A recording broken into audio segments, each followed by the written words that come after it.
Hey everybody, it's Dusti Martin with Platinum Living Realty, dropping in to give you your monthly market update for the city of Scottsdale. It is currently April 5th, so buckle up, let's go.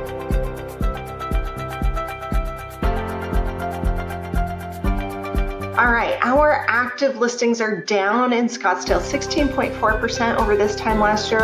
Our sold listings are also down 24.8% over this time last year. That might have had a few things to do with it. Might have had a little bit to do with interest rates that are going up, but also our seasonality and getting back to a more normal market for our area. Our median price per square foot in Scottsdale is still up over 33% over this time last year. So our median price per square foot in Scottsdale right now is sitting at just over $408 per square foot. Our months of supply is up a little bit, 11.2%, but take that with a grain of salt. We're still only sitting at 0.65 months of supply, meaning just over 2 weeks, not even 3 weeks worth of inventory. That is still a really hot pedal to the metal type seller's market. So yes, we have a little bit more supply, but it's not nearly enough to satiate the demand that we have.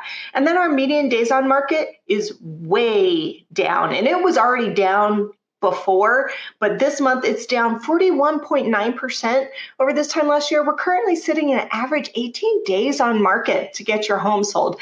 That's a lot of cash coming into the valley. That also means that our loans are closing faster. A lot of people are more pre-qualified and have done more of the paperwork with their lenders, but it also means there is a lot of cash coming in.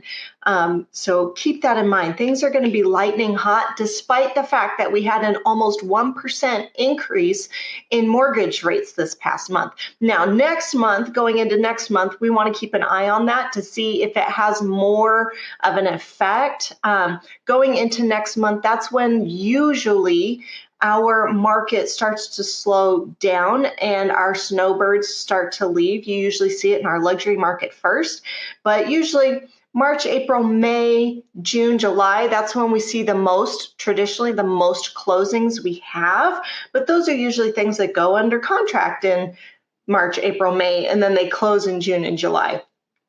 So keep that in mind. We usually see a lot less actual traffic in June and July. So we want to, yes, we know our seasonality is going to come to an end the hotter it gets here in the valley, but we also want to keep in the back of our mind that interest rates have gone up a lot more than anybody expected.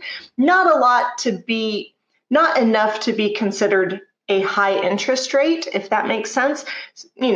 Historically speaking, this is nothing compared to the 18% interest rate that my mom had on her first house. So for as long as we've been tracking interest rates, 5% is still pretty low. It's just not the high 2s and the low 3s that we saw last year. So keep that in mind. It may slow some things down in some markets, and it may push out some buyers. If you are a buyer and you haven't talked to your lender in the last 30 days, you need to call them up, get a fresh pre-qualification form, make sure your numbers are dialed in, and that way there's no surprises in the closing process. On the other hand, if you are a seller, you need to start paying attention and asking your agent or me about what is really happening in your specific zip code and neighborhood, because supply and demand is going to vary by neighborhood, but it's also going to vary by price point and square footage. So you've really got to see where all the moving parts are to make sure that we're not missing anything and that we're not leaving any money on the table. So let's go over here to our months of supply by price point. And like I said, everything is different. So we're going to start at our $0 to $100,000 price range. For the first time in I don't know how long, we've actually had inventory, sold it, and some new inventory came on. We're sitting in an even 1 month. That's still a seller's market. Then we're at a 100 to 200,000. We're at true statistical zero.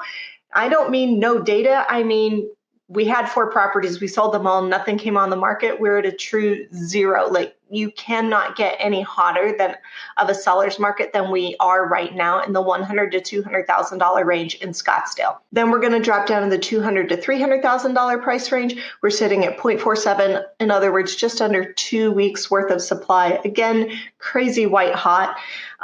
Same thing with 300 to 500, 0.41, not much different, maybe a day's difference. And then we're sitting literally just over a week's worth of supply in the $500,000 to $700,000 price range. So 0.3, literally just over a week, not quite 2 weeks worth of supply. Then we get to the $700,000 to $1 million price point. We're at 0.48, so literally still under 2 weeks worth of supply for the high-end market. And then as we move into the luxury market from 1 to 3 million, we're at 0.75 or 3 even weeks worth of inventory. That's a really great place to be for the luxury market. And then as we look at the $3 million and over price range, we're actually at 3.47 months of supply. Now that is a lot more supply than any other price point, but keep in mind, that's still 1 foot inside the seller's market. So more often than not, these deals are going to benefit the seller a little bit more than the buyer. It may not be as extreme as you see in the 0 to 100 or 100 to 200 or anything under 1,000, to be honest, but you still are going to have a little bit of leeway. You may get a better price. You may get better closing terms. You may not see appraisals waived and inspections and stuff waived either. So just keep that in mind if you have a luxury property over $3 million that you're getting ready to sell. If you have any questions or if you're wondering what your home might sell for in today's market, go ahead and give me a call, 480-717-9405, or visit my website at dustimartinrealtor.com.